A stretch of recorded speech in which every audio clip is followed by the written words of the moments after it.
Quadratic इक्वेशनमध्ये page number 31. Page number 31ला आपण जर बघितलं इथं सॉल्ड एक्झाम्पल्स आहेत. सॉल्ड एक्झाम्पलमध्ये त्यांनी तुम्हाला 4 इक्वेशन्स दिलेले आहेत आणि ते स्टँडर्ड फॉर्ममध्ये जर आहेत तर त्यांना आपण क्वाड्रॅटिक इक्वेशन बोलू. जर ते नाही आहे तर त्यांना आपण क्वाड्रॅटिक इक्वेशन नाही आहे असं बोलूया.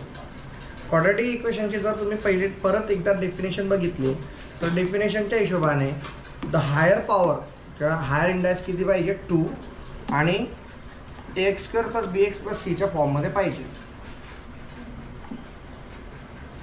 If degree of a polynomial is 2 it's called quadratic polynomial. बघा इथं दिलेलं आहे. आलं लक्षात.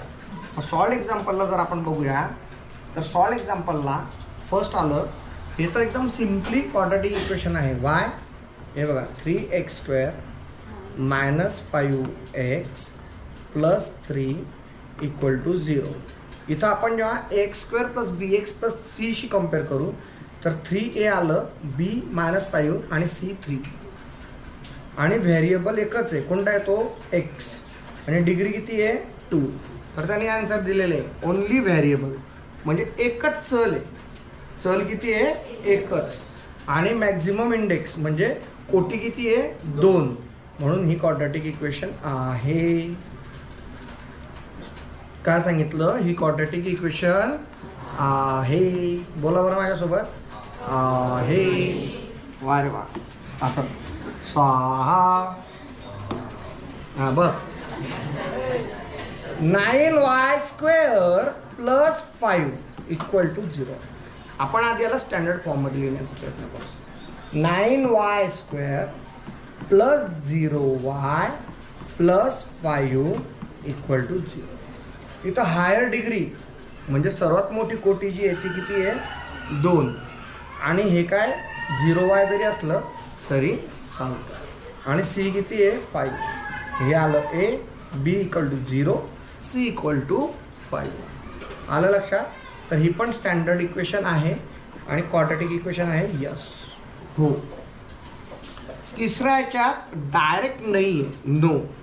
नो असण्यामागचं कारण काय आहे की हायर डिग्री जी आहे ती किती आहे 3. आपल्याला किती हवी 2 आणि इथं किती आहे 3. मग ही क्वाड्रॅटिक इक्वेशन आहे का नाही. आता शेवटचं बघूया l+2 आणि l-5.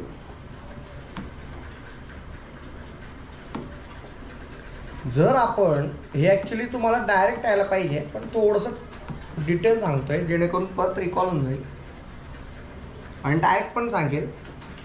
हे जर तुम्ही लक्षात घेतलं तर पहिले एलने ह्या ब्रॅकेटला पूर्णला गुणायचं. एल इंटू काय आहे l-5 आणि परत 2ने l-5ला गुणायचं. L into l l into -5 plus 2 into l आणि 2 इंटू -5 -10. मग बघा एल स्क्वेअर हे मायनस हे प्लस आहे. काय होणार बेरीज का वजाबाकी सबट्रॅक्शन वजाबाकी. तर 5 - 2 3 एल मोठी संख्या 5 त्याचं चिन्ह -10. हे स्टँडर्ड फॉर्ममध्ये आलं आहे म्हणजे हे पण क्वाड्रॅटिक इक्वेशन आहे. यस.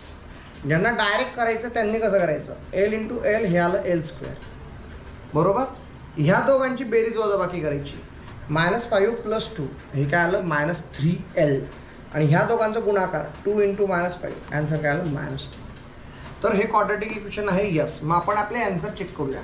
पहिल्याला आपण म्हटलं होतं यस, दुसऱ्याला पण आपण म्हटलं यस, तिसऱ्याला म्हटलं नो आणि शेवटच्याला म्हटलं यस.